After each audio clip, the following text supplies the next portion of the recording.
جیسے دور حاضر میں انسان جو ہے وہ اپنی انا کے اندر آ جاتا ہے، بعض اوقات تو استاد بنانے میں تامل کرتا ہے، یا کسی جگہ سے ایسی جگہ سے علمی فائدہ حاصل کرنے سے انسان جو ہے وہ ہچکچاتا ہے کہ پتہ نہیں بعد میں کیا بات ہو، تو ان چیزوں سے ائمہ محدثین جو ہیں وہ ماورا تھے، اور وہ اس بات کو سمجھتے تھے کہ علم جو ہے وہی دراصل اصل چیز ہے، اور انسان کی اپنی ذات اور حیثیت جو ہے وہ اس کو درمیان میں نہیں لانا چاہیے۔ تو بہرحال امام ترمذی رحمہ اللہ اور امام بخاری رحمہ اللہ یہ ایک دوسرے سے استفادہ کرتے رہتے تھے۔ ابو اسد عبد الرحمن ادریسی بیان کرتے ہیں کہ امام ابو عیسیٰ ترمذی رحمہ اللہ حفظ حدیث میں ضرب المثل تھے، اور وہ اپنے شیخ ابو بکر احمد بن محمد بن حارث مروزی سے روایت کرتے ہیں کہ انہوں نے احمد بن عبداللہ بن داود کو یہ کہتے ہوئے سنا کہ میں نے امام ترمذی کہتے ہوئے سنا تھا کہ ایک بار میں مکے کے راستے میں تھا اور میں نے ایک شیخ کی احادیث کے 2 جز لکھے، مجھے شیخ ملے تو میں نے آپ سے سوائے حدیث کا مطالبہ کر دیا، میں سمجھ رہا تھا کہ شیخ کی احادیث کے دونوں جز میرے پاس ہیں، آپ نے قرات حدیث پر آمادگی ظاہر کی، میں دیکھتا ہوں کہ میرے پاس سادہ کاغذوں کے 2 جز ہیں، شیخ یہ احادیث پڑھ کر مجھے سنانے لگے اور مجھے دیکھا کہ میرے ہاتھ میں سادہ کاغذ ہے، اور مجھ سے کہا تمہیں ایسا کرتے مجھ سے شرم نہیں آتی؟ تو میں نے صورتحال سے آپ کو باخبر کیا اور عرض کیا کہ مجھے ساری احادیث یاد ہیں، تو آپ نے کہا کہ پڑھو، میں پڑھ کر سنایا تو انہوں نے میری تصدیق کی، تصدیق نہ کی اور کہا کیا آنے سے پہلے تم نے ان احادیث کو یاد کر لیا تھا؟ میں نے عرض کی کہ آپ مجھے دوسری حدیثیں سنائے، تو آپ نے 40 حدیثیں مجھے پڑھ کر سنائی، پھر مجھ سے کہا کہ لاؤ سناؤ، تو میں نے ان کو پڑھ کر سنا دیا، ایک بھی حرف کا فرق نہیں تھا، پھر انہوں نے کہا میں نے تمہارے جیسے کسی کو نہیں دیکھا۔ گویا کہ امام ترمذی رحمہ اللہ حفظ کے اندر وہ نمایاں تھے۔ اسی طرح حافظ ابو یعلا رحمہ اللہ بیان کرتے ہیں کہ یہ بات متفق علیہ ہے کہ امام ترمذی حافظ حدیث اور حدیث کے امام تھے، اور ان کی حدیث میں ان کی حدیث میں ایک کتاب ہے، جرح و تعدیل میں بھی ان سے بہت سارے اقوال موجود ہیں، اور امانت و دیانت اور علم میں وہ مشہور امام ہیں۔ اسی طرح امام ابن حبان رحمہ اللہ، امام ابو سعد عبد الرحمن ادریسی، امام سمعانی، امام ابن خلقان، امام حاکم رحمہ اللہ اور دیگر کئی ایسے محدثین گزرے ہیں جنہوں نے امام ترمذی رحمہ اللہ کی جو ہے وہ بہت زیادہ توصیف بیان کی ہے، اور ان کے حفظ کے حوالے سے اور فقہ کے حوالے سے اور حدیث کے سماع کے حوالے سے اور دیگر کئی معاملات میں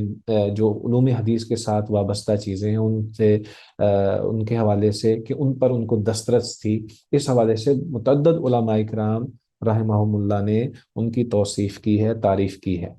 تو بہرحال امام ترمذی رحمہ اللہ کے حوالے سے ایک بات یہ بڑی معروف ہے کہ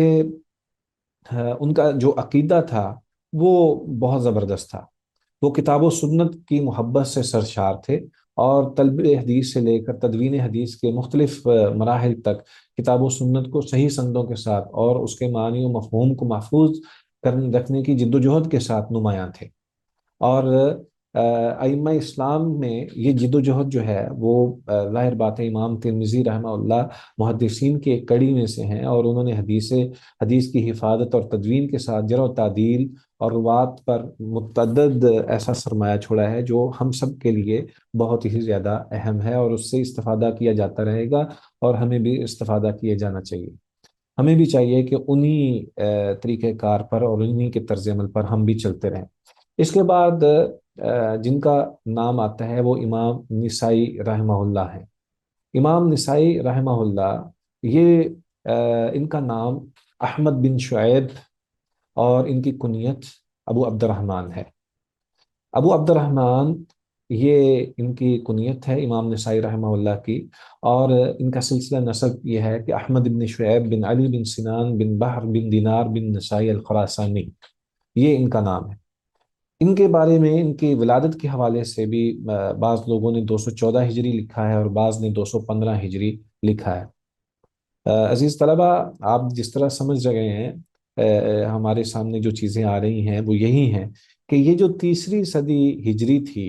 اس کے اندر جتنے بھی ائمہ محدثین تھے یہ بہت ہی عظیم لوگ تھے،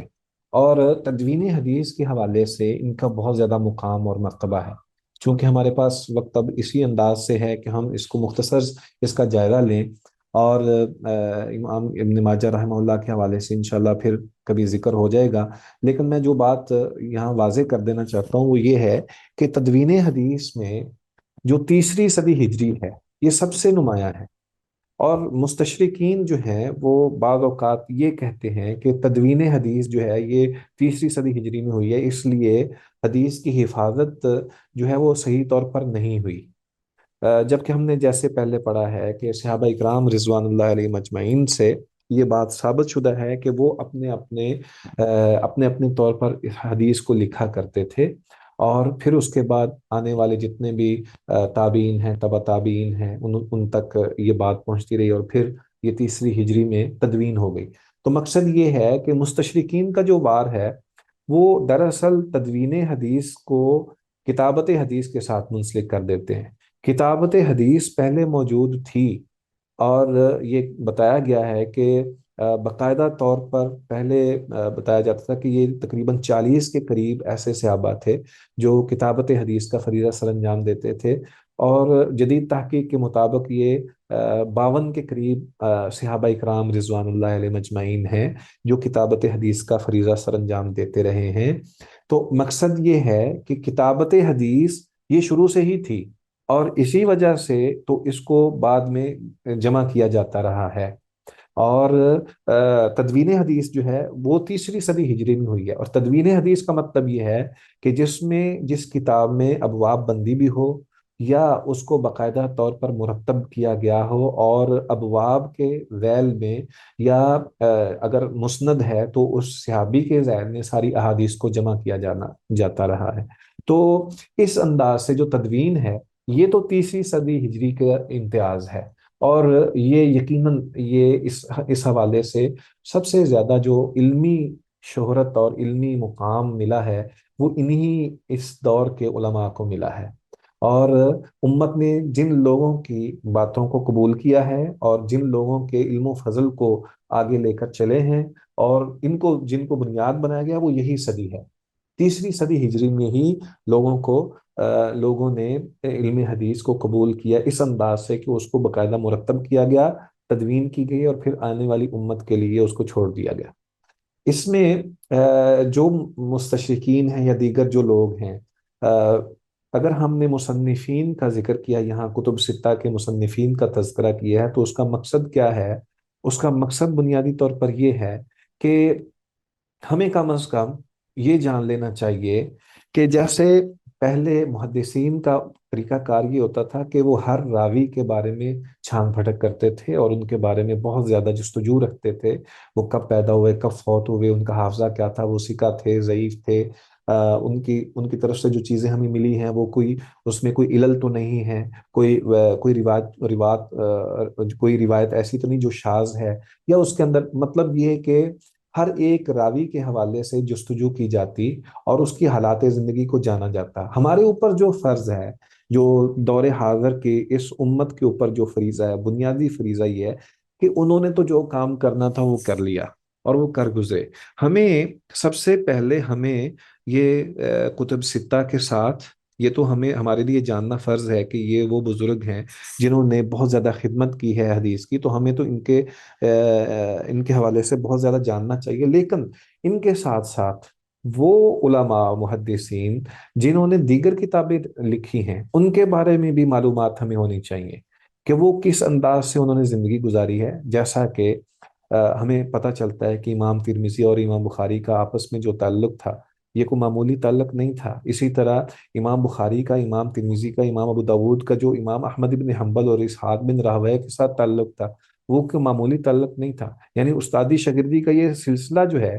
یہ ایک بہت اہم ترین کڑی ہے احادیث کو جمع کرنے اور سمجھنے اور اس پر عمل کرنے کے اعتبار سے، اور اس کی صحت اور ذوق کے لیے کسی چیز کو واضح کرنے کے حوالے سے۔